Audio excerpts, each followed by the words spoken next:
आ जाओ, शुरू करते हैं भाई। आज क्रॉस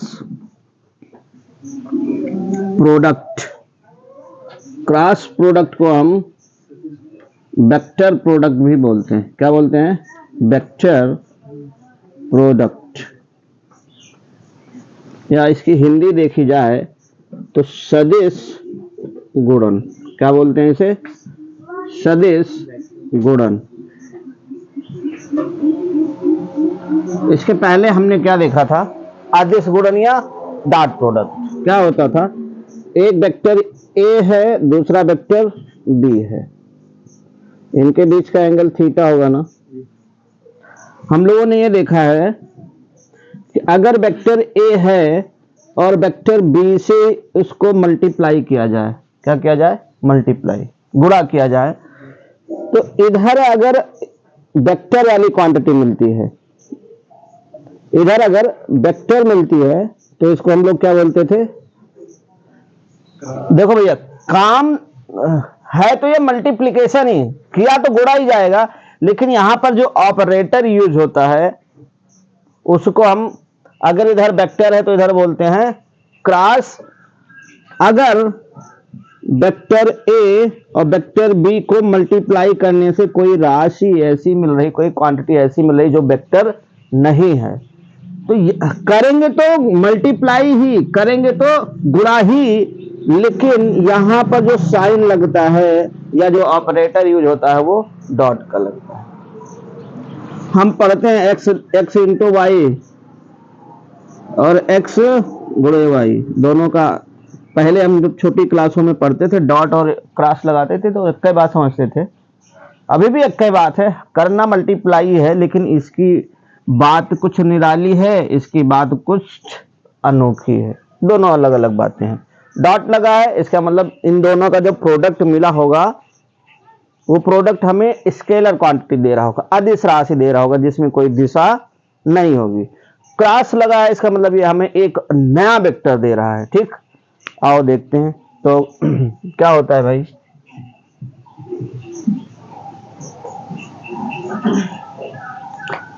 जैसे एक वेक्टर क्या है? वेक्टर ए है और दूसरा वेक्टर क्या है? वेक्टर बी है, इनके बीच का एंगल थीटा है। क्या है? थीटा। हमें इन दोनों का क्रॉस प्रोडक्ट कराना है, तो vector A cross vector B, तो ये क्रॉस हमने पढ़ा है तभी लगता है जब इन दोनों के मल्टीप्लाई से एक वेक्टर क्वांटिटी मिले, एक सदिश राशि मिले। तो इधर मान लिया मैंने एक सदिश राशि मिल रही, ये वेक्टर है, और वेक्टर के पास दो चीजें होती हैं। क्या होती हैं? दो चीजें, एक तो मैग्नीट्यूड होगा, मैग्नीट्यूड, और दूसरा डायरेक्शन होगा। मैग्नीट्यूड बोले तो परिमाण है, इसे क्या बोलते हैं? परिमाण। डायरेक्शन तो सबको पता है क्या होता है? दिशा। अब परिमाण की बात, जो नए बच्चे हो, परिमाण क्या है इसके लिए देखो, जैसे मैं कहूं 10 किलोग्राम, ये जो 10 किलोग्राम न्यूमेरिकल वैल्यू और जो यूनिट, इसको मिला के जो बनता है इसी को बोलते हैं परिमाण या मैग्नीट्यूड। जैसे मैं बोलूं F equal to 5 newton force ना ईस्ट डायरेक्शन में, किस डायरेक्शन में? ईस्ट। तो ये जो 5 न्यूटन फोर्स होता है ना, ये जो 5 न्यूटन है इसको बोलते हैं मैग्नीट्यूड, और जो ईस्ट ये तो डायरेक्शन है। ठीक, तो वेक्टर एफ क्या है? एक वेक्टर एफ मतलब फोर्स एक वेक्टर क्वांटिटी है ना। तो एक क्रॉस बी किया तो वेक्टर सी मिलेगा, मतलब जो भी मिल रहा है वो एक वेक्टर है। अब जो मिल रहा है वो वेक्टर है तो उसके पास मैग्नीट्यूड भी होगा, उसके पास डायरेक्शन भी होगा। तो मैग्नीट्यूड इसका क्या होगा? ए क्रॉस बी का इसका जो मैग्नीट्यूड होता है वो मैग्नीट्यूड होता है ए बी साइन थीटा। क्या होता है? A B sine theta. मतलब दो वेक्टर को अगर हम डॉट प्रोडक्ट करते थे ए डॉट बी तो क्या मिलता था, पहले का मैग्नीट्यूड, दूसरे का मैग्नीट्यूड और इनके बीच का जो एंगल होता था वो एंगल मिलता था। ठीक है ना। अब अगर दो वेक्टर हैं ए क्रॉस बी तो इसमें भी ए का मैग्नीट्यूड, बी का मैग्नीट्यूड और इनके बीच का एंगल साइन थीटा, ये इनका क्या हो जाएगा, मैग्नीट्यूड। तो जो मैग्नीट्यूड होगा, जो परिमाण होगा वो क्या होगा, ए बी साइन थीटा। यहाँ पे एक डायरेक्शन भी है और हम लोग पहले बात कर चुके हैं कि जो यूनिट वेक्टर होता है, यूनिट वेक्टर का मैग्नीट्यूड एक होता है, वो केवल डायरेक्शन के लिए ही होता है। तो यहाँ पे डायरेक्शन को दिखाने के लिए हम क्या यूज करते हैं, एक यूनिट वेक्टर एन। ये केवल दिशा बताता है, डायरेक्शन बताता है, इसका कोई और रोल नहीं है। तो हम सिंपली कह सकते हैं कि vector A cross vector B is equal to A B sine theta into unit vector N. ये होता है क्रॉस प्रोडक्ट। ठीक है, ओके। अब एक बात यहां पे देखो भाई, ए बी साइन थीटा है, ये तो ए का मैग्नीट्यूड बी का मैग्नीट्यूड रहेगा, इनके बीच का एंगल मुझे दिया रहेगा। यहां पे बात आती है डायरेक्शन की। किसकी बात आई भैया, डायरेक्शन की।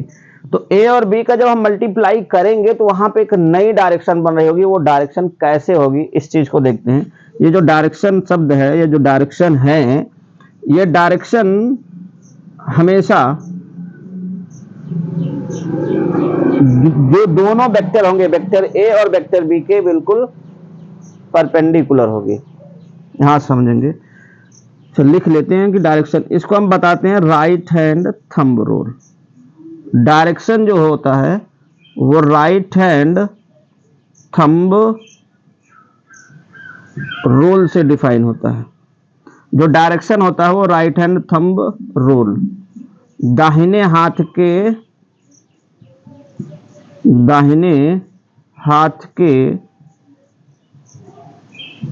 अंगूठे का नियम। एक बात बता दें हम आपको, आज हम दाहिने हाथ के अंगूठे का नियम पढ़ेंगे और ये दाहिने हाथ के अंगूठे का नियम पूरी 11th चलता रहेगा, जहां पर भी वेक्टर वाली बात आएगी। प्लस इस दाहिने हाथ के अंगूठे का बड़ा ही यूज है, कहाँ, क्लास 12th की फिजिक्स में। पहला चैप्टर पढ़ेंगे, पहली बुक पढ़ेंगे, दूसरा तीसरा चौथा, उन सब जगह पे मैग्नेटिक फील्ड वाले में तो हमेशा right hand thumb rule, right hand thumb rule. कहने का मतलब 11th में इसका यूज तो कम हम करेंगे, लेकिन 12th में केवल दाहिना हाथ ही चलेगा। अच्छा भैया, डायरेक्शन फाइंड करने के लिए कई सारे नियम कायदे कानून है, लेकिन हम केवल एक चीज को पकड़ के चलते हैं, राइट हैंड थंब रूल, क्योंकि जब भी कहीं होता है हाथ ही तो उठाते हैं। ठीक भाई, तो राइट हैंड थंब रूल होता क्या है, इसको देखने के लिए समझना, थोड़ा गौर से समझना।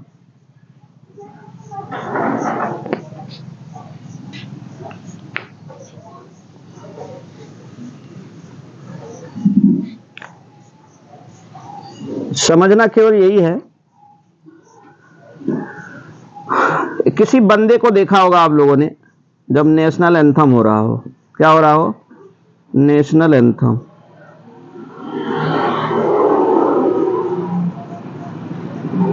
नेशनल एंथम जब हो रहा होता है उस टाइम पे उसके पैर की वो देखो, उसका पैर बिल्कुल ऐसे होता है। क्या होता है, एक ये एड़ी और इधर दूसरे पैर की ये एड़ी, दोनों क्या होती हैं, एक दूसरे में चिपकी हुई होती है। ये इनके बीच का, तो इसको आप वेक्टर ए मान लो, क्या मान लो, वेक्टर ए, और दूसरे वाले पैर को मान लो वेक्टर बी, और इनके बीच कुछ एंगल है थीटा। जो बंदा खड़ा है भैया, दो, ये मान लो एक वेक्टर ए है, ये एक वेक्टर ए है, ये दूसरा वेक्टर बी है, इनके बीच का एंगल थीटा है। ये एक वेक्टर ए है, ये दूसरा वेक्टर बी है, दिख रहा है, इनके बीच का एंगल थीटा है। तो इन दोनों का जो मल्टीप्लाई होगा उसके बाद जो डायरेक्शन बनेगी, इन दोनों को मल्टीप्लाई करने के बाद जो डायरेक्शन बनेगी वो डायरेक्शन बिल्कुल ऐसे ही होती है। क्या होती है? ऐसे, या बिल्कुल ऊपर की ओर होगी या बिल्कुल नीचे की ओर। अगर ऊपर की ओर होगी तब देखना ये जो डायरेक्शन है इस वाले से भी परपेंडिकुलर है और इस वाले से परपेंडिकुलर है कि नहीं। तो भैया जब कोई बंदा खड़ा होता है तो उसके पैर से वो अपने पैर से परपेंडिकुलर होता है कि नहीं। तो इतना समझो कि सावधान की मुद्रा होती है कब? जब क्रॉस प्रोडक्ट होता है। तो वेक्टर प्रोडक्ट होता है तो जो नई डायरेक्शन बनती है वो एकदम सावधान की मुद्रा होती है, बिल्कुल नेशनल एंथम करने की मुद्रा होती है। इसको हम निकालते कैसे हैं? दाहिने हाथ के अंगूठे का नियम देखो ध्यान से, देख बउआ, एक वेक्टर ये है, दूसरा वेक्टर ये है, वेक्टर ए है, वेक्टर बी है, इनके बीच का एंगल थीटा है।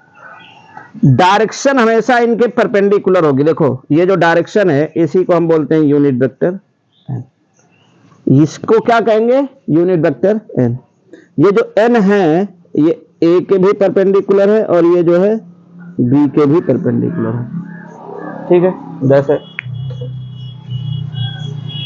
ये देखो, ये वेक्टर ए अगर होगा और ये वेक्टर बी, तो जो डायरेक्शन होगी हमेशा इसके परपेंडिकुलर होगी। ठीक, आप ये भी कह सकते हो कि जो वेक्टर, अरे यार, जो वेक्टर ए होगा, vector A and vector B, ये क्या होंगे? परपेंडिकुलर होगा किसके? यूनिट वेक्टर के।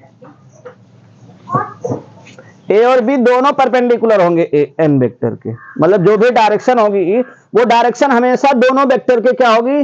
परपेंडिकुलर, दोनों वेक्टर के हमेशा लंबवत होगी।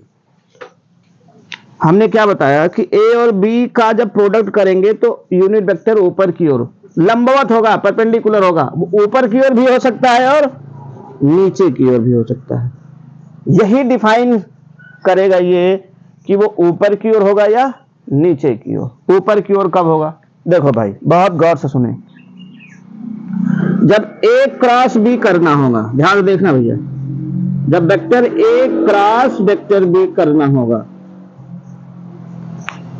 तो हम अपने दाएं हाथ को ऐसे खुला रखेंगे। हम अपने दाएं हाथ को ऐसे खुला रखेंगे। खुला रखने के बाद अगर ए से बी करना है, दो बातें हैं, ए से बी करना है या बी से ए करना है, दोनों बातें अलग अलग होती हैं, गौर से समझना बहुआ। तो अगर ए से बी करना है तो हम अपने हाथ को खोलकर ए पे रख देंगे और उसके बाद बी की तरफ मोड़ेंगे। खोलकर रख देंगे, खुली हुई अंगुलियों को बी की तरफ ले जाते हुए मोड़ेंगे। अंगूठा जिस डायरेक्शन में होगा, अंगूठा जिस डायरेक्शन में होगा वही जो है दोनों वेक्टर के प्रोडक्ट की डायरेक्शन होगी। इतनी बात समझ में आई। दूसरी बात, अगर बी से ए पे जाना है तो बी पे खुली हुई अंगुलियां रखो, अब ए की तरफ फोल्ड करो और अंगूठा कहां जा रहा है वही आपकी डायरेक्शन होगी। देखो ध्यान से, हम जब पढ़ाई लिखाई करते हैं भैया, जब पढ़ते लिखते हैं तो हमारे पास केवल एक ही प्लेन होता है, 3D तो होता नहीं है, केवल उसको फील करना होता है। फील कैसे करोगे? देखो एक वेक्टर ए है, ये दूसरा वेक्टर बी है, ऐसे है। वेक्टर के बारे में तो ऐसे हम पढ़ रहे हैं ना, लेकिन कागज में या बोर्ड में हम इसको ऐसे पढ़ते हैं, होता ये ऐसे है। अब देखो जब ये ए से बी पे गया है, ए से बी गया तो अंगूठा कहां जा रहा है? ऊपर की ओर जा रहा है ना, जा रहा है ना अंगूठा। तो वो अंगूठा जो है वो डायरेक्शन है इन दोनों के प्रोडक्ट की। अब देखो ये ए था, ये बी था, अब हम बी से ए पे आ रहे हैं, अंगूठा कहां जा रहा है? नीचे की ओर। ठीक, लेकिन हम ऊपर या नीचे ये तो 3D वाले केस में करेंगे ना, यहाँ पे तो केवल 2D होता है और ये ऐसे होता है, क्या होता है, ऐसे। तो जब ऐसे होता है तो ध्यान से समझना भैया, A से B अंगूठा बाहर की ओर और B से A अंगूठा अंदर की ओर। तो ऊपर वाला जो केस आता है वो क्या बताता है कि अंगूठा क्या है, बाहर की ओर। मतलब ये देखो, जब A से B जा रहे हैं, अंगूठा कहाँ है, ऊपर। अगर इसको हम प्लेन शीट पे बनाएंगे तो इसका मतलब क्या होगा, अंगूठा बाहर की ओर होगा। ये बात समझ में आ रही ना। तो अगर ऊपर वाला केस हो रहा है तो अंगूठा बाहर जाएगा। देखो A क्रॉस B, अंगूठा ऊपर को है, ऊपर का मतलब बाहर होता है और इसका मतलब होता है अंदर। B से देखो भैया, B क्रॉस A अंदर है ना, लेकिन अगर यहां पर बनाओ तो B से A, ये अंगूठा नीचे। एक बात याद रखना हमेशा, अगर ऊपर जा रहा होगा डायरेक्शन 2D में तो अंगूठा हमेशा बाहर होगा, और अगर नीचे जा रहा होगा तो अंगूठा अंदर होगा। बाहर और अंदर को दिखाने के लिए इसका मतलब है आउटवर्ड। क्या है भाई, आउटवर्ड। और इसका मतलब है इनवर्ड। तो कभी भी आउटवर्ड या इनवर्ड चाहे तो लिख लेना, चाहे तो इसका एक सिंबल होता है, किताबों में देखा होगा आप लोगों ने, अभी नई नई शुरुआत है तुम्हारी। आउटवर्ड के लिए क्या होगा, डॉट लगा होता है। आउटवर्ड का मतलब डॉट लगा होता है। कैसे, ए भैया एक तीर ले लो, एरो, और उसको खींच के देखो, तुम्हारी तरफ की तरफ मैंने कर रखा है, तुम्हें उसकी केवल नोक ही तो दिखेगी। नोक अगर ध्यान से देखोगे, तीर की नोक एकदम नुकीली तो होती है, नुकीली के लिए क्या दिखेगा, डॉट। मतलब बाहर की ओर अगर कोई चीज है तो हम क्या लगाया करेंगे, डॉट। अब तीर अंदर, आपने तीर मार दिया है, तीर अंदर घुस गई है। तीर में ये होता है कि नहीं होता, देख भैया ये तीर अंदर घुस गई है ना, तो पीछे ये लगा होता है ना, एक लगा होता है ना, तो हमें यही, ये अंदर घुस गई तो यही तो दिखेगा। तो हमने इसमें एक और बना लिया, क्या करेंगे, क्रॉस। इतनी बात क्लियर। अगर दो वेक्टर का क्रॉस प्रोडक्ट बाहर की ओर जा रहा है तो डॉट लगाएंगे, दो वेक्टर का क्रॉस प्रोडक्ट अंदर की ओर आ रहा है तो क्रॉस कर देंगे। इसका मतलब है इनवर्ड, इसका मतलब है आउटवर्ड। इतनी बात शायद समझ में आई होगी।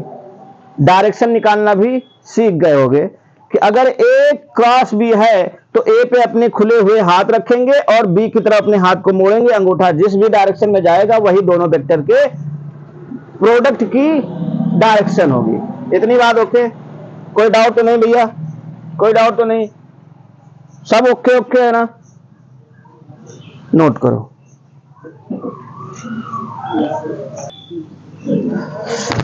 हाँ भाई आओ सीखते हैं कि क्रॉस प्रोडक्ट करते कैसे हैं। जैसे देखो वेक्टर ए इक्वल टू मान लो दिया जाए 2i प्लस 3j माइनस के, वेक्टर ए दिया है। वेक्टर बी दिया है i plus 4j plus 2k, इस तरह से मान लो दिया, ठीक है। अच्छा भाई इधर देखो, अगर a डॉट b करना होता तो i का i से, j का j से, k का k से कर लेते और यहीं पे काम खत्म। लेकिन हमें अब डॉट वाला नहीं करना है, हमें क्रॉस वाला करना है। तो क्रॉस वाले के लिए सीखेंगे पहले वेक्टर a क्रॉस b लिखेंगे। क्या लिखेंगे, वेक्टर a क्रॉस b लिखेंगे। फिर एक बड़ी सी लाइन खींचेंगे, फिर इधर एक बड़ी सी लाइन खींचेंगे और एक क्या बना देंगे, घरौंदा। क्या बनाएंगे, घरौंदा। फिर यहां आई जे के है ना, तो सबसे ऊपर लिखेंगे आई, फिर लिखेंगे जे, फिर लिखेंगे के, लिख दिया। फिर वेक्टर ए जो यहां पे पहले होगा भैया उसी को लिखेंगे।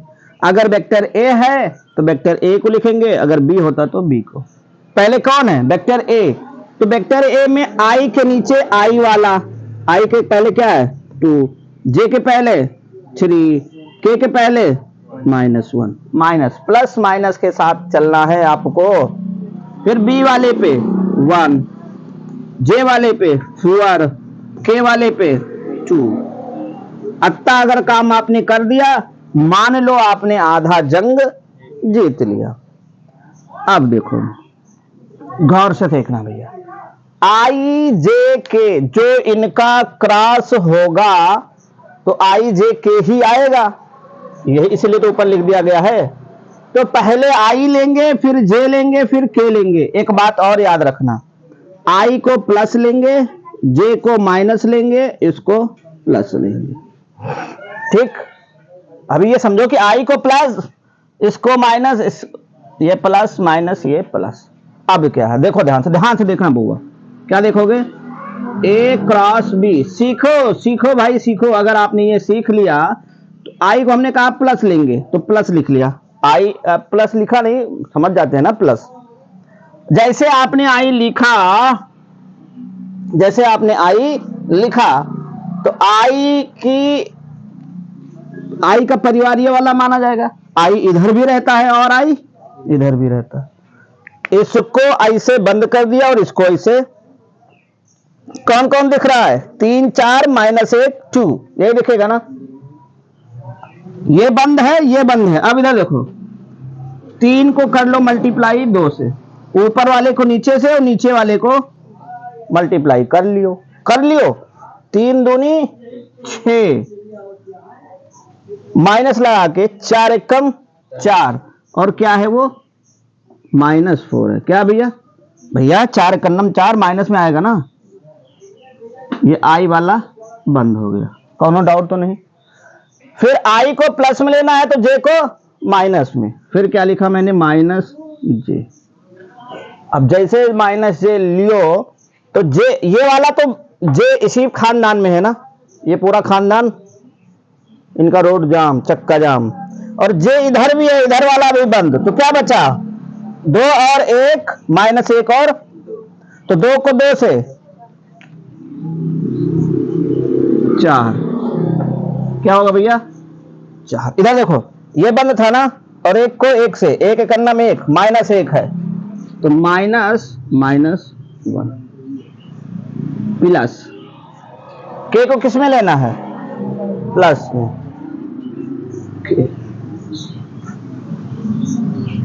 ये बंद, ये बंद, क्या बचेगा, 2 1 3 4, ये तो बचेगा 4 दूनी -3 1 कम। इतनी बात समझ में आई आपको। तो ए क्रॉस बी निकाला आपने, देखो माइनस और माइनस प्लस 6 4 10, ये क्या हो गया 10 आई, माइनस माइनस प्लस 4 1 5 -5 जे, प्लस 8 से 3 जाएगा 5 के। ए बउआ देखो, ध्यान से देखो, यहां पर आई है, यहां पर जे है, यहां पर के है। मतलब ये एक्स में भी कुछ है, वाई में भी कुछ है, और जेड में भी कुछ है। मतलब ये किसी न डायरेक्शन में है ना भैया, इसलिए ये क्या होता है, क्रॉस प्रोडक्ट या वेक्टर प्रोडक्ट। इतनी बार ओके, ये करना सीख गए हो, ठीक है। फिर ये बात नोट करो।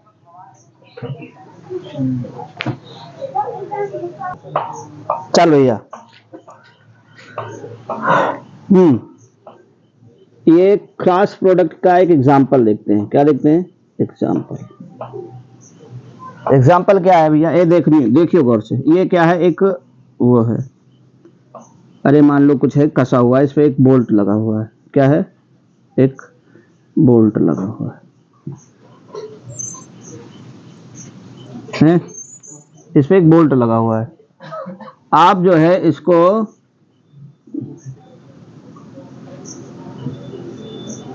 ये है ऐसे है, ऐसे लगा के इसको आप खोलते हो ना, यहाँ पे बोल्ट है, ऐसे लगा के ऐसे खोलते हो ना, तो जैसे ये है, ये इसके क्या है, इसके जहां से है, ये यहाँ पे बोल्ट लगा हुआ है, यहाँ से इसकी ये दूरी है, दूरी डिस्टेंस आर। अब यहाँ पे आप फोर्स लगा रहे हो, यहाँ पे आप क्या लगा रहे हो, फोर्स लगा के आप जैसे इसको घुमाते हो तो इसमें क्या आता है, एक इफेक्ट जनरेट होता है जिसे बोलते हैं टर्निंग इफेक्ट। एक ऐसा प्रभाव उत्पन्न होता है कि ये घूमने लगता है। ठीक, तो आपने जो फोर्स लगाया, इस फोर्स के लगाने से रोटेट कर रहा है, तो इसको बोलते हैं टॉर्क। बल घुमा दिया है, बल आघूर, इसे क्या बोलते हैं? बल आघूर। तो आपने जो बल लगाया है, तो इस बल लगाने से ये घूम रहा है, किस डायरेक्शन में घूम रहा है? किस डायरेक्शन में घूम रहा है? ऐसे घूम रहा है या ऐसे घूम रहा है? तो एक वेक्टर क्वांटिटी हुई ना। तो क्या होता है, अगर ये डिस्टेंस क्या है, आपका जो फोर्स है कुछ इस तरह से भैया, ये ऐसे है। अब ऐसे तो हम दिखा नहीं सकते, यहां पे तो नीचे दिखा दिया है भैया, ये ऐसे खींच रहा है इसको, तो ये आर है और ये क्या है? Vector F. किस डायरेक्शन में आप फोर्स लगा रहे हो, इसलिए इसको वेक्टर आर से दिखाया गया। दूरी, ये आप इधर से लगा रहे हो या इधर से लगा रहे हो या उधर से लगा रहे हो या इधर से, इसलिए इसको वेक्टर, कि ये भी किसी ना किसी एक डायरेक्शन में होगा। ठीक, तो वेक्टर आर का और वेक्टर एफ का क्रॉस जो होता है, ये होता है टाउ। इसको क्या बोलते हैं? टाउ, या ये होता है टॉर्क। क्या होता है भैया? टॉर्क, बल आघूर।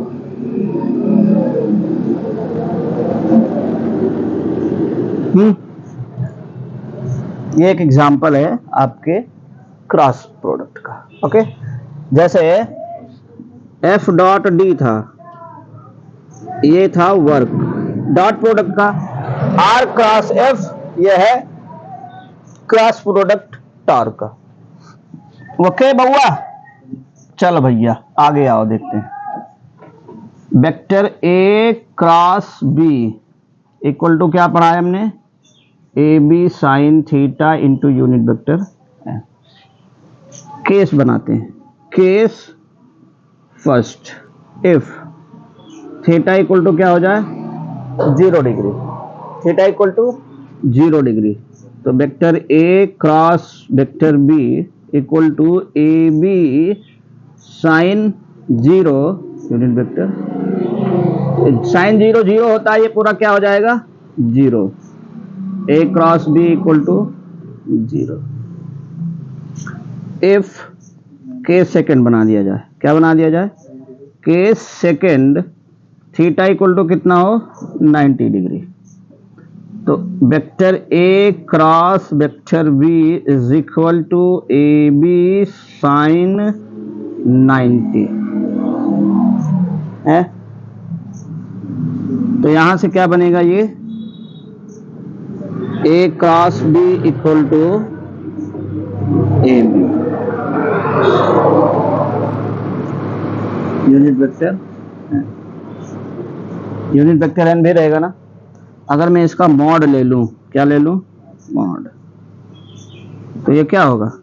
ए बी ही तो होगा, क्योंकि डायरेक्शन की बात नहीं करना है, दोनों तरफ डायरेक्शन हट जाएगा, है ना।